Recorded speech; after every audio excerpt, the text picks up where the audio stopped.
اگر اس ایک انسان کے سائز کو زمین سے اگر ہم کمپیئر کریں، صرف زمین سے، کائنات سے نہیں، ایک انسان کے سائز کو زمین سے کمپیئر کریں تو 1000 نہیں، لاکھ نہیں، کروڑ نہیں، ارب نہیں، کھرب، جب کھرب تک پہنچ پہنچتی ہے تو ایک انسان جیسے 30 ارب کھرب، یعنی کھرب ہو اور وہ بھی 30 ارب کھرب ہوں، تو پھر ہم زمین کے برابر پہنچتے ہیں۔ ایک انسان کے حجم کو، سائز کو اتنا بڑھا دیا جائے 30 ارب کھرب تک، تو پھر وہ ایک زمین کے سائز تک پہنچتا ہے۔ اور اللہ کیا فرماتے ہیں کہ زمین اللہ کی مٹھی میں ہو، یعنی جس کائنات کے اندر، جس زمین کے اندر ہم رہ رہے ہیں، زمین کے اندر، کائنات نہیں، جس زمین کے اندر ہم رہ رہے ہیں، اس کے سائز کا یہ عالم ہے کہ ہمارے جیسے انسان جو ہے اگر 30 ارب کھرب جمع ہو جائیں تو پھر کہیں جا کر زمین کا سائز بنتا ہے۔ اور ہماری زمین کا جو سورج ہے وہ زمین سے 10 لاکھ گنا بڑا ہے۔ ہم کہتے ہیں نا اللہ اکبر، تو اللہ اکبر کہنے کے لیے ضروری ہے کہ ہم علم حاصل کریں۔ جب علم کے ساتھ، علم کے شعور کے ساتھ ہم اللہ اکبر کہیں گے، پھر اللہ اکبر کہنے کا مزہ آتا ہے۔ اللہ اکبر۔ عنایت اللہ مشرقی بر صغیر کے مشہور دانشور بھی ہیں، سیاستدان بھی ہیں، اور میتھمیٹیشین تھے اصل میں۔ یہ پہلے بر صغیر کے پہلے مسلمان ہیں جنہوں نے پی ایچ ڈی کی تھی آکسفورڈ سے، بڑی شخصیت ہے۔ وہ لکھتے ہیں کہ میں جب آکسفورڈ میں پڑھ رہا تھا،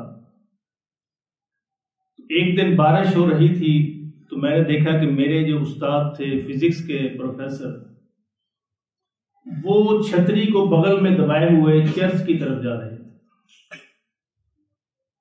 تو کہتے میں نے بھاگ کے ان کے پاس پہنچا اور میں نے ان سے کہا کہ استاد جی 2 باتیں پوچھنی ہیں آپ سے۔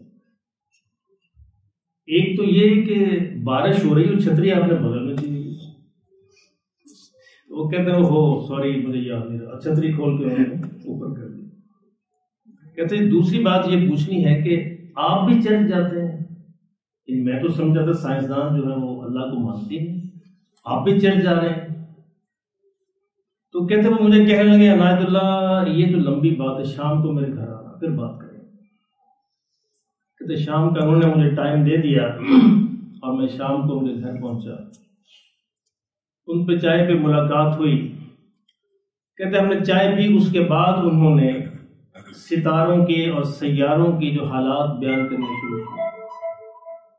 ستارے کیا ہیں، سیارے کیا ہیں، خلا کیا ہے، زمین کیا ہے، آسمان کیا ہے، سورج کیا ہے، چاند کیا ہے۔ 1 گھنٹہ بھر کہتے انہوں نے اس موضوع پہ بات کی اور کہنے لگے کہ عنایت اللہ جانتے ہو یہ کس نے بنایا ہے؟ اسی مالک اور خالق نے بنایا جسے تم بھی مانتے ہو میں بھی مانتا ہوں۔ کہتے جب اس سارے علم کو میں اپنے شعور میں رکھ کر اللہ کے حضور سر جھکاتا ہوں تو پھر مجھے مزہ آتا ہے کہ اللہ جو ہے وہی خالق ہے، وہی مالک ہے۔ کہتے عنایت اللہ تمہیں تو پتہ ہی، جو بے شعور انسان ہے، جو بے علم انسان ہے، اسے اللہ کی عظمت کا کیا پتا۔ کہتے جب میں ان سے یہ بات سنی تو میں نے کہا تھا قرآن مجید تو یہی بات کہتا ہے کہ اللہ سے ڈرنے کا حق صرف علم والے ہی رکھتے ہیں، جو علماء ہیں، علم والے ہیں، وہی اللہ سے ڈرنے کا صحیح حق ادا کر سکتے ہیں۔ کہتے جب انہوں نے یہ آیت سنی تو کہنے لگے کہ واقعی قرآن نے کہا ہے، واقعی قرآن نے کہا ہے۔ تو کہتے پھر میں گواہی دیتا ہوں کہ محمد اللہ کے رسول ہیں۔ کیوں کہ محمد یہ بات کہہ نہیں سکتے، یہ تو آج ہمیں پتہ چل رہی ہے سائنس کے اس دور میں، انہوں نے 1400 برس پہلے یہ بات کہی ہے، تو پھر اس کا صاف مطلب ہے کہ وہ اللہ کے رسول ہیں صلی اللہ علیہ وسلم۔ تو یہ میں عرض کر رہا تھا کہ ہمیں اس کا علم حاصل کرنا چاہیے۔ سائنس ہماری بڑی محسن ہے اس اعتبار کہ سائنس اللہ کا تعارف کرواتی ہے، اللہ کی قدرتیں بتاتی ہے، اللہ کی عظمت بتاتی ہے، پھر انسان کو اندازہ ہوتا ہے کہ اللہ رب العزت کی عظمت اور قدرت کیا چیز ہے۔ یعنی سورج جو ہے ہماری زمین سے 10 لاکھ گنا بڑا ہے، اور اسی طرح بیٹا کوئنوس جو ہے ایک ستارہ ہے، یہ ہمارے سورج سے بھی 50 لاکھ گنا بڑا ہے، ہمارے سورج سے بھی 50 لاکھ گنا بڑا ہے۔ اور بیٹل جوس نامی ایک ستارہ ہے وہ ہمارے سورج سے 20 کروڑ گنا بڑا ہے، 20 کروڑ گنا بڑا ہے۔ اندازہ فرمائیں کہ کس کائنات، اللہ نے کون سی کائنات بنا رکھی ہے۔ یو وائی اسکوٹی ایک ستارہ ہے، اس ستارے میں ہمارے سورج جیسے 5 ارب سورج سما سکتے ہیں۔ 5 ارب سورج جو ہے اس کے اندر سما سکتے ہیں۔ ہماری جو ستارے ہیں، ستارے مل کے کیا بناتے ہیں؟ ایک کہکشاں بناتے ہیں، گیلیکسی بناتے ہیں۔ اور ہماری جو گیلیکسی ہے جس میں ہماری زمین ہے، اس کو نام ہے ملکی وے۔ ستارے مل کے گیلیکسی بناتے ہیں، کہکشاں بناتے ہیں، اور اس کا نام ہے ملکی وے۔ اچھا، ہماری جو گیلیکسی ہے اگر اس کے ایک سرے سے دوسرے سرے تک سفر کرنا شروع کرے تو کتنا عرصہ چاہیے؟ 1,00,000 نوری سال۔ اب پہلے آپ سمجھیے نوری سال کیا ہوتا ہے۔ روشنی کیسے سفر کرتی ہے؟ روشنی کی سپیڈ کیا ہے؟ 86,000 کلومیٹر۔ تو بہت کم ہے۔ 1 سیکنڈ میں 1,86,000 میل روشنی کا سفر جو ہے کتنے؟ 1 سیکنڈ میں 1,86,000 میل۔ اس کو کنورٹ کریں کلومیٹرز میں تو 3,00,000 کلومیٹر بنتے ہیں۔ یعنی روشنی 1 سیکنڈ میں 3,00,000 کلومیٹر کا سفر طے کرتی ہے۔ اب اس کو ذرا 60 سے ضرب دے دو، 1 منٹ بنے گا۔ یہ 1 سیکنڈ کی بات کر رہا ہوں۔ اب اس کو 3,00,000 کلومیٹر کو 60 سے ضرب دیں، 1 منٹ بنے گا۔ پھر 60 سے ضرب دیں، 1 گھنٹہ بنے گا۔ اور یہاں تک آتے آتے ہی ہماری کیلکولیشن جواب دے جائے۔ اب 1 گھنٹہ جو بنا اس کو پھر 24 سے ضرب دیں، 1 دن بنے گا۔ کیوں جیسے ہے؟ اب اس 24 کو 30 سے ضرب دیں، 1 مہینہ بنے گا۔ اب اس کو پھر 12 سے ضرب دیں تو پھر سال بنے گا۔ یہ ہے 1 نوری سال۔ تو کتنے سال چاہیے ایک سرے سے دوسرے سرے پہنچنے کے لیے؟ 1,00,000 نوری سال۔ ہمارے سال نہیں، نوری سال۔ نوری سال میں نے آپ کو بتایا کیا ہوتا ہے۔ یعنی ہمارے کمپیوٹر ہماری کیلکولیشن جواب دے جاتی۔ زمین میں ابھی کوئی کمپیوٹر نہیں بنا جو اس کو کیلکولیٹ کرے، اتنے زیرو لگانے پڑتے ہیں شاید پوری زمین پر پھیل جائے۔ اب یہ فاصلہ ہے ہماری گلیکسی ملکی وے کا، ایک سرے سے دوسرے سرے تک۔ اس فاصلے کو، یہ ایک گلیکسی ہے جس کے اندر ہماری زمین ہے، اس سے جو بڑی ہے جو گلیکسی ہے اس کا نام ہے اینڈرومیڈا۔ یہ ہماری گلیکسی سے دگنی ہے، اور اس کے ایک سرے سے دوسرے سرے تک جانے کے لیے 2,00,000 نوری سال چاہیے۔ کتنے؟ 2,00,000 نوری سال۔ اس کے بعد N81 ایک گلیکسی ہے، یہ ہماری گلیکسی سے 60 گنا بڑی ہے، 60 گنا۔ IC1011 ایک اور گلیکسی ہے جس میں ہماری گلیکسی جیسی 600 گلیکسی سما سکتی ہیں، ویسے ڈوب جاتی، پتہ ہی نہیں چلتا کہاں گئی۔ اللہ اکبر، اب کہیں اللہ اکبر، یہ ہے اللہ اکبر۔ سمجھے؟ ستارے مل کے گلیکسیز بناتے ہیں، بات یہیں ختم نہیں ہوتی۔ گلیکسیز مل کے کیا بناتی ہیں؟ کلسٹر بناتی ہیں۔ گلیکسی جب ملتی ہیں تو کلسٹر بنتا ہے۔ ہمارے کلسٹر کا نام ہے ورگو کلسٹر، اور اس میں 47,000 گلیکسیز شامل ہیں۔ اور بات یہاں بھی ختم نہیں ہوتی، کلسٹر مل کر سپر کلسٹر بناتے ہیں۔ ہمارے سپر کلسٹر کا نام ہے لوکل سپر کلسٹر، اور اس میں 100 کے قریب کلسٹر شامل ہوتے ہیں ایک سپر کلسٹر کے اندر، اور اس کے آگے جو سپر کلسٹر ہے اس میں ہمارے جیسے 1 کروڑ کلسٹر سما سکتے ہیں۔ اللہ اکبر، کہیں اللہ اکبر۔ سمجھتے ہیں کہ اللہ اکبر کیا ہے؟ دن رات ہمارے اذانوں میں اللہ اکبر کی صدا دی جا رہی۔ کبھی ہمیں احساس ہوا کہ وہ کون سا خالق ہے جو ہمیں اپنے حضور کھڑا ہونے کی اجازت دے دیتا ہے؟ یہ بھی اس کا احسان ہے۔ اتنا بڑا خالق، اتنا بڑا مالک ہمیں اپنے حضور کھڑے ہونے کی اجازت دے دے تو ہم تو ساری عمر سجدے کے اندر پڑے رہے پھر بھی شکر ادا نہیں کر سکتے۔ یہ ہے گلیکسیز، یہ ہے ستارے، اور ابھی یہ سائنس صرف اندازہ کر سکی، یہ صرف اندازہ ہے۔ آگے اس سے آگے، اور یہ سارے آسمان سے نیچے نیچے ہیں، یہ آسمان سے نیچے نیچے ہیں. جو پہلا آسمان ہے جو ان سب کو سمیٹے ہوئے ہے، ان سارے ستاروں کو، گیلیکسیز کو، کلسٹرز کو، سپر کلسٹرز کو، سب کو اس نے سمیٹ رکھا ہے. اور اللہ فرماتے کہ سارے آسمان جو ہے میرے دانے ہاتھ میں لپٹے ہوں گے. اللہ اکبر. یہ ہے ہمارا اللہ. اللہ ہمیں اس کی سمجھ نصیب فرمائے. کس اللہ کے ساتھ ہمارا کیا تعلق ہے. اچھا آپ یہ دیکھیں کہ ستارے جو ہیں یہ خلا کے اندر گھوم رہے ہیں، ایسے نا، خلا کے اندر لٹکے ہوئے، کسی چیز پہ ٹھہرے نہیں ہوئے. اس کو کس نے روک رکھا ہے؟ ٹھیک اللہ.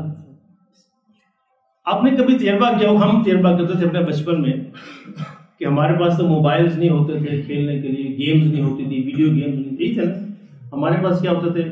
کچھ کاغذ ہوتے تھے، کچھ مغناطیس ہوتے تھے، کچھ سوئیاں ہوتی تھیں، اسی طرح کی چیزیں، کچھ ماچس کی ڈبیاں ہوتی تھی، اس سے ہم کھیل بناتے تھے. آپ بھی تجربہ کریں، ایک کامن پن لے لیں، کامن پن کو آپ کاغذ کے اوپر رکھیں اور اس کے نیچے مغناطیس رکھ دیں. پن موو کریں گے، یعنی مغناطیس کی وجہ سے پن جو ہے موو ادھر کریں گے، ادھر کرے گی، ادھر کریں گے، ادھر کریں گے. اب ایک کی بجائے دو مغناطیس رکھ لیں، ادھر بھی رکھیں، ادھر بھی رکھیں، اور ایک جگہ ایسی رہے گی جہاں مغناطیسوں کی طاقت برابر ہو جائے گی تو پن ٹھہر جائے گی، ٹھہر جائے گی. اب دو کی بجائے چار کر دیں. جب آپ چار کریں تو کاغذ کو ہٹا دیں، وہ پن جو ہے وہ درمیان میں لٹک جائے گی، سوئی ہوا میں لٹک جائے گی. ایک پن کو، ایک کامن پن کو، معمولی سی سوئی کو لٹکانے کے لیے آپ کو 4 مغناطیس چاہیے. اندازہ کیا آپ نے؟ اور میرے مالک نے، میرے خالق نے اتنے بڑے گلیکسی، ستارے، سیارے، کلسٹر، سپر کلسٹر کو کیسے تھام رکھا ہے؟ ہمیں ایک سوئی، ایک کامن پن، اس کو لٹکانے کے لیے، بیلنس کرنے کے لیے ہمیں کم از کم 4 بڑے مغناطیس چاہیے، پھر بھی ہم بڑی مشکل سے اس کو بیلنس کر سکیں. آسان نہیں ہے ایک سوئی کو بیلنس کرنا. اور میرا مالک فرماتا وَالسَّمَاءَ رَفَعَهَا وَوَضَعَ الْمِيزَانَ، یہ میں ہی ہوں جس نے آسمان بلند کیا اور پھر میں نے میزان قائم کر دی، میں نے بیلنس قائم کر دیا. اس بیلنس سے رکے ہوئے ہیں سارے. الیکٹرو میگنیٹک جو بیلنس ہے، جو فورسز ہیں اللہ نے قائم کی ان کے درمیان، اس سے یہ آپس میں ٹکراتے نہیں ہیں، آپس میں رکے ہوئے ہیں. اس نے ان کو تھام رکھا ہے. ذرا کبھی آپ اندازہ کریں، آسمان میں یہ جو بڑی چیزیں ہیں، آسمان پہ جب ایک پرندہ اڑتا ہے کیسے اڑتا ہے؟ کبھی تو اپنے پر کھول لیتا ہے اور کبھی اپنے پر بند کرتا ہے، پھر بھی اڑ رہا ہوتا ہے، اور پروں کو حرکت نہیں دے رہا، پر کھلے ہیں اور یوں تیر رہا ہے. اب اس کو کس نے تھام رکھا ہے؟ اللہ فرماتا ہے سورہ ملک کے اندر اولم یروا الی الطیر فوقہم صافات ویکبس، کیا تم دیکھتے نہیں پرندے کو کس طرح وہ پر پھیلاتا ہے پھر سکیڑ لیتا ہے. ما یمسکہن الا الرحمن، اس کو کوئی نہیں تھام سکتا سوائے رحمان. ما یمسکہن الا الرحمن انہ بکل شیء بصیر. یہ وہ مالک ہے جس نے یہ سارے ستارے، یہ سارے سیارے، یہ سارے کلسٹر، سارے سپر کلسٹر، ساری گلیکسیز، ان کو تھام رکھا ہے. اور پھر مزے کی بات یہ ہے کہ یہ سارے ساکن نہیں ہیں. وَكُلُّ فِي فَلَكٍ يَسْبَحُونَ سورہ یاسین کہتی، یہ سارے گھوم رہے ہیں. اور پھر مزے کی بات آگے ہے، یہ صرف گھوم نہیں رہے، یہ خود گھومتے ہوئے اپنے آربٹ کے گرد گھوم رہے ہیں، اپنے محور کے گرد گھوم رہے ہیں. خود بھی گھوم رہے ہیں، خود گھومتے ہوئے دوسرے کے گرد گھوم رہے ہیں. اللہ اکبر. اور میرا مالک جو ہے ان کو آپس میں ٹکرانے نہیں دیتا، آپس میں قریب نہیں آنے دیتا. جو فاصلہ اس نے طے کر رکھا ہے ان کے لیے، اس کے کبھی یہ کم نہیں ہو سکتے، کبھی اس سے زیادہ نہیں ہو سکتے. یہ وہ مالک ہے.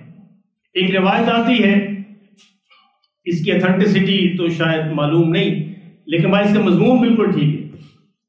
روایت آتی ہے کہ فرشتوں نے اللہ رب العزت سے پوچھا کہ مولا اگر ساری مخلوق، ساری کائنات تیری نافرمانی پر اتر آئے تو آپ کیا کریں؟ اللہ اکبر.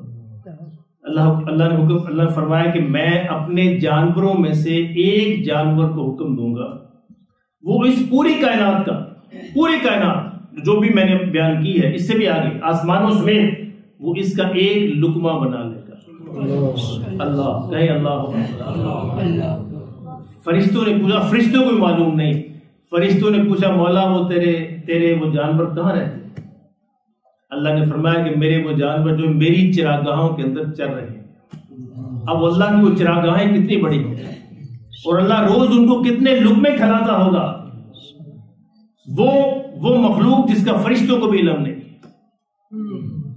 یہ وہ مولا ہے۔ اور جب اس ساری بات کو مد نظر رکھ کر میں نے ایک دفعہ ایک حدیث بیان کی تو بعض لوگوں نے اس کا مذاق اڑایا۔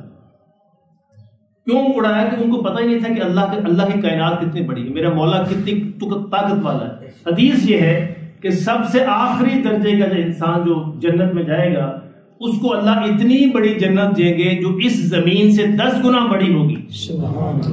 آخری درجے کا انسان، آخری درجے کا جنتی جب جنت میں داخل ہوگا وہ کیسے داخل ہوگا؟ یہ حدیث بھی آپ کو سنا دیتا ہوں، بڑی مزے کی حدیث ہے۔ نبی صلی اللہ علیہ وسلم یہ حدیث سناتے ہیں مسکرا دی۔ نبی صلی اللہ علیہ وسلم فرمایا کہ آخری بندہ جو جہنم سے نکالا جائے گا تو اللہ سے کہے گا یا اللہ کچھ نہ کر، مجھے نہ جہنم سے باہر نکال، نہ جنت میں نہ دے، نکال کے نہ جہنم میں کنارے میں بٹھا۔ اللہ کہے بس اور کچھ نہیں کہنا، اس کے بعد کچھ نہیں کہنا۔ تو یا اللہ وعدہ کر، تو اب نہیں کہوں گا۔ تو اللہ کرم فرمائیں گے، اس کو نکال کے جہنم کے کنارے پر بٹھا، کہ یا اللہ تیرا شکر ہے چلو جہنم سے تو باہر آ گیا۔ اب کچھ عرصہ بیٹھا رہے گا، پھر اس کے بعد کہے گا دور جنت نظر آ رہی ہے، یا اللہ یہاں پہ تو دھوپ بڑی ہے، وہ جو سامنے درخت ہے مجھے اس درخت کے نیچے کر دے۔ اللہ فرمائے گا تو نے وعدہ کیا تھا کہ تو اس کے بعد کچھ نہیں مانگے گا، کہ یا اللہ اب نہیں مانگتا، بس یہ ذرا درخت کے نیچے کر دے۔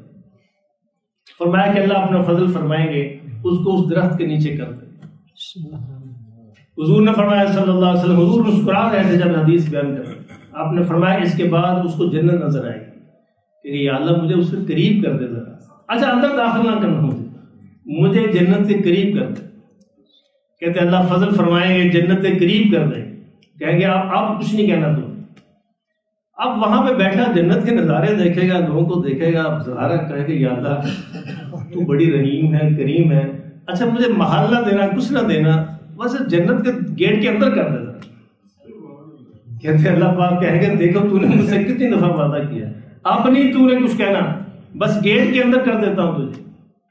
تو کہتے ہیں وہ اس کو گیٹ کے اللہ اندر فرما دے، کہے گا الحمدللہ یا اللہ تیرا شکر ہے جنت میں پہنچ گیا۔ کہتے اللہ فرمائے گے بندے اب تو خوش ہے، یا یہیں پہ بس نہیں ہے، میں تمہیں زمین سے 10 گنا بڑی جنت عطا کرتا ہوں۔ اللہ، یہ ہے اللہ اکبر۔ کہتے وہ بندہ کہے گا یا اللہ مذاق کرتا ہے مجھ سے۔ حضور صلی اللہ علیہ وسلم یہ کہتے ہیں مسکرا دیے کہ بندہ کہے گا یا اللہ مذاق کرتا ہے مجھ سے، میں مذاق نہیں کیا کرتا، میری شان سے بہت بلند و بالا کہ میں مذاق کروں، جا تجھے میں نے زمین سے 10 گنا بڑی جنت عطا فرما۔ وہ اللہ جس کے پاس اتنے ستارے، اتنے سیارے، اتنی گلیکسیز، اتنے کلسٹر، اتنے سپر کلسٹر کہ جن کا ہم اندازہ نہیں کر سکتے، یہ ہماری کروڑوں اربوں کھربوں زمینیں اس کے اندر سما جائیں، اس اللہ کے لیے کیا مشکل ہے؟ ایک انسان کو 10 گنا نہیں، 100 گنا نہیں، 1000 گنا نہیں، لاکھ گنا دے دے، اس کے لیے مشکل ہی کوئی نہیں ہے، لینے والے ہم بنے۔ وہ تو ہم تو مائل بکرم ہے، کوئی سائل ہی نہیں، راہ دکھلائے کسی کو راہ روے منزل ہی نہیں، ہم لینے والے بنے، میرا مولا ہر لمحے دینے کے لیے تیار ہے۔ تو میرے محترم دوستو کبھی ان ساری چیزوں کو سوچ کے کہا کرو اللہ تنہائی کے اندر بیٹھ کر کہ یا اللہ تو کتنا بڑا ہے، اور تیرا شکر ہے کہ اتنی بڑی عظمت، اتنا بڑا خالق، اتنا بڑا مالک ہونے کے باوجود تو نے مجھ سے حقیر کیڑے کو، حقیر اس انسان کو، مٹی کے گندے قطرے کو تو نے اپنے سے بات کرنے کی اجازت عطا فرما رکھی ہے۔ یا اللہ تیرا شکر ہے، کہو یا اللہ تیرا شکر ہے، اللہ کو سنتے